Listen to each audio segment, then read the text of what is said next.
Now hear this. Howdy, and welcome to the first episode of Tactics Toolbox. This series is all about specific tactics, how to employ them, and some examples of their use. For now, I'll be sticking to tactics from the Sigma Dracona Space Engineer server, but I may extend this series out to other games as well. Tactics Toolbox, Episode 1, How to Counter and Evade Torpedoes.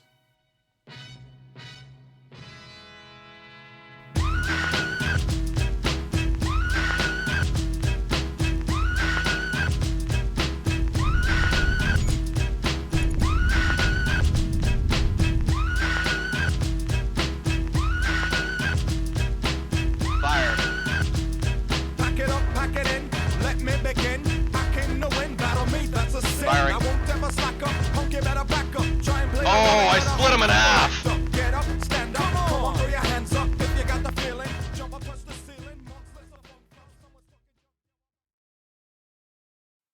Torpedoes are the most expensive and lethal tool available to players. A well-timed volley from a dedicated torpedo ship is enough to destroy most targets. With this in mind, it's important for all captains to know the best tactics for avoiding them. There are several factors to consider when you're facing torpedoes. Most importantly, are you trying to kill the enemy who's firing them, or just survive? If you're attempting to kill an enemy that's firing torpedoes, you'll have to fly towards them, and if you're trying to survive, you'll want to fly away. This is important because of relative velocity. To survive, your protection systems will need ample time to fire. When you're flying towards torpedoes, you give up some of that time, and when you're flying away from them, you gain it back. Overall, there's a 1 kilometer per second difference between flying towards and away from torpedoes, and it counts. So how do you decide if you need to run? You need to be aware of your capabilities and your enemies. Your capabilities revolve around your usage of E-war torpedoes, flak coil guns, and point defense. Torpedoes can be specialized within your launchers to perform certain tasks. Specifically, MCRN and UNN torpedoes can be set to E-war mode. When these torps detonate, they create EMPs, which can disable 3 to 4 incoming torpedoes.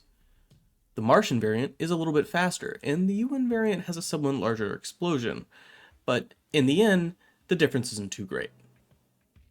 To be most effective, you'll want these torps to be fired from a forward-facing launcher, and for that launcher to be set to automatically fire at incoming projectiles. Coil guns were originally an anti-ship weapon, but constant updates have given coils a new purpose. Coils fire quickly, at ranges up to 10 kilometers, and have flak ammunition. Because of this, they're the go-to solution for shooting down torpedoes at mid-range, and they're wonderful for supporting nearby friendly ships. Finally, point defense, or PDCs, are the go-to torpedo solution.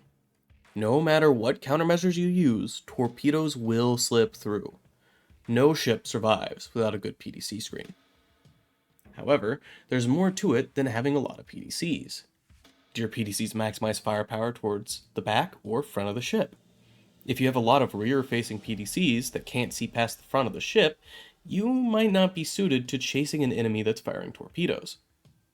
Additionally, it's possible to make a PDC screen more effective by mixing the types of PDCs you have and what ranges they fire at. This is called banking. You may have a bank of OPA PDCs that take a long time to overheat, followed by a bank of more accurate Nariman PDCs firing at a shorter range. Once you've taken stock of the abilities of your ship, or ships, then consider what your enemy has. If you have good intelligence, you may already know, but if not, you'll have to figure it out on the fly. How many ships does the enemy have? Is it more or less than you do? How many torps are the enemy firing? Are any of their ships dedicated torpedo ships? Some of these things, like ship count, are easy to confirm, but some things, like how many torpedoes your enemy can fire, may need to be inferred. For example, if you don't know what weapons an enemy has, but they choose to run and then slow down to let you catch up, they're probably going to torp you. And if they're displaying this behavior, they probably have a high torp count. So, now you have stock of the situation, what do? First, decide if you need to run. A general rule of thumb is a well-formation fleet can deal with an equal number of ships firing back at them, if they have good discipline. But if the fleet has no dedicated anti-torp vessels and your enemy has 2 or more dedicated torpedo ships, I wouldn't take that risk. This isn't always the case. Every ship in your fleet could have E-war torpedoes, coil guns, and good PDC cover, and maybe you can take a much heavier punishment. Every situation will be different. However, regardless of how capable your fleet is, every fleet has a maximum capacity. If it seems like you can't take the heat, turn around and leave. But what if you can?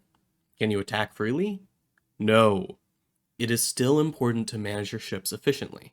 Good anti-torpedo weapons only work well if the ships they're mounted to fly well.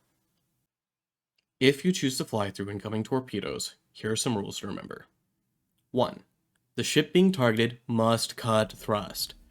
Often, a fleet will target a single ship at a time to increase their odds of getting a hit. Cutting thrust lowers the relative velocity of incoming torpedoes and allows your allies, if you have them, to pass you, greatly increasing your odds of survival. 2. Ships with a thin PDC screen or exceptionally thin armor must stay in the back. No matter how many flat coils or E-war torps you have, a few will always get through. Ships that are weak to damage should never take point. 3. Fly within 2 to 3 kilometers of each other. PDCs have a maximum range of 3 kilometers. The more ships you have in that range, the more PDCs can fire at once, and the harder it is to overwhelm or overheat those PDCs. 4. Don't bring dedicated anti-torpedo ships into rail range. These ships are vulnerable to rails, and brawling with them risks losing a tactically valuable asset. If you follow these rules, you are exceptionally hard to kill. However, any slip-ups in coordination could cause disaster, so fleet commanders need to be on their A-game to pull it off. Also worth noting, this tactic works well when applied to a single ship. If you're the pilot of a single ship chasing a dedicated torpedo ship, you'll want to have a full mix of anti-torpedo weapons, to cut thrusts when defending, and to cycle your PDCs, either by turning the ship or banking them if possible. Finally, before we get into some examples of torp defense in-game, there's one method of torp defense that deserves an honorable mention. Not defending from the torpedoes. Like I said earlier, torpedoes are expensive. So expensive that a cheap ship may cost less to make than the torpedoes required to kill it. With enough cheap ships, you can easily attrition an enemy out of all of their torpedoes before then bringing in the real ships later.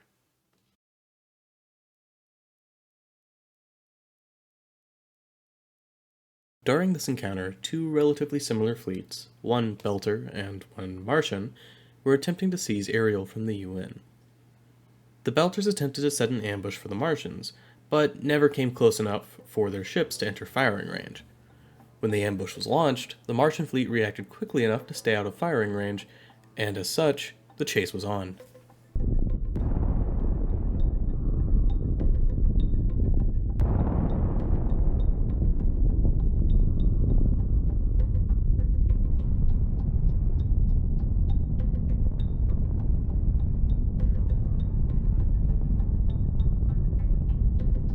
The chase continued for some time, with sporadic reinforcements falling in with the Martian fleet.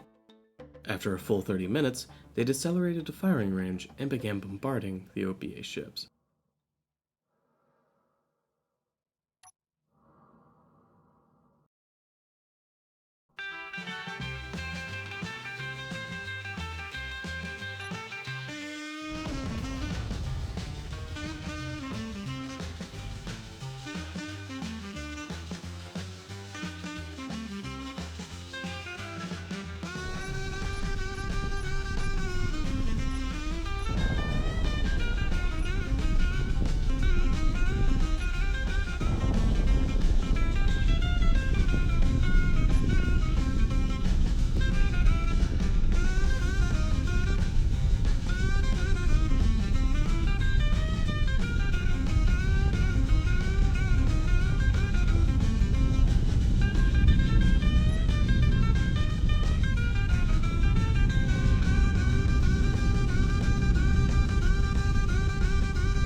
The Martian fleet fired volley after volley, focusing on one ship at a time to maximize the chance of a hit.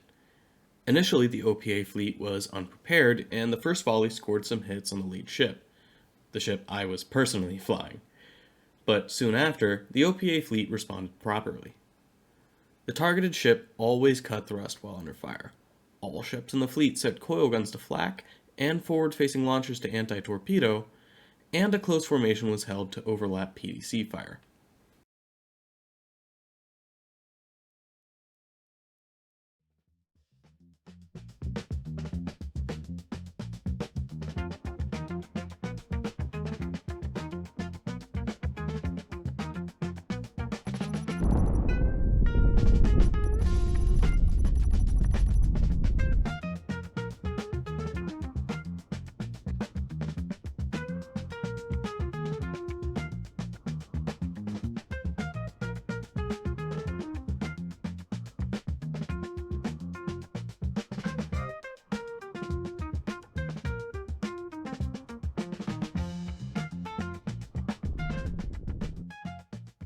It took over 20 minutes for the Martian fleet to use other torpedoes.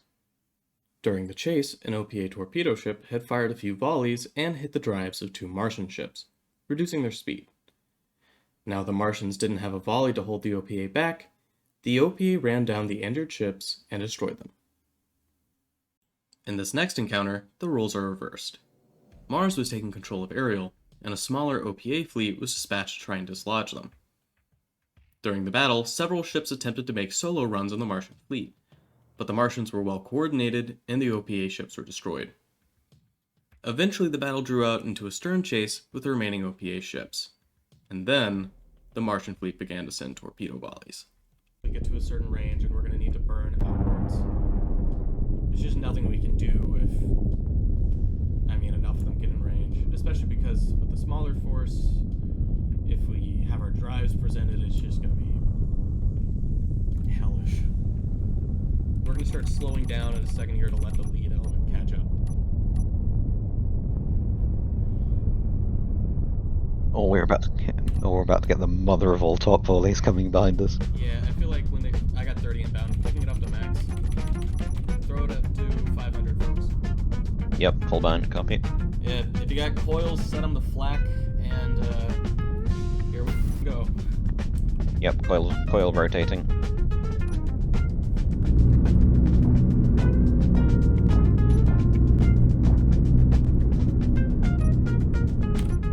I now have 30 inbound. 60.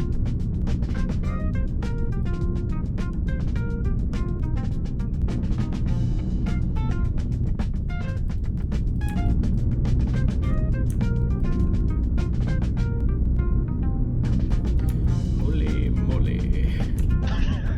Jesus Christ.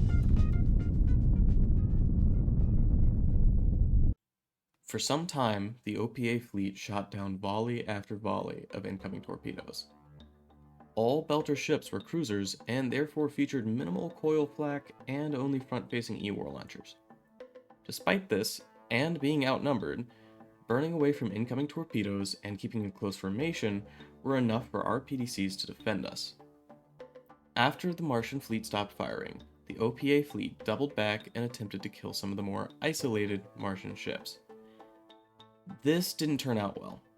The Martian fleet quickly reformed, and some OPA ships lost drives in the combat. The battle returned to a stern chase, but now one of the OPA ships couldn't keep up. Slowly, the Martian fleet caught up to the damaged ship. The OPA fleet attempted to slow down and pick off its pursuers one at a time, but it wasn't enough. After the Belter ship was lost, the rest of the fleet quit the field. Alright, there you have it. Always remember to fly carefully, fly in formation, pack flak coils and E-war torps, keep an anti-torp ship handy and out of danger, and build your ships with lots of PDCs. This is the part of the video where I would say more to come soon, but honestly, I have no idea. I couldn't keep an upload schedule if my life depended on it. Thanks for watching.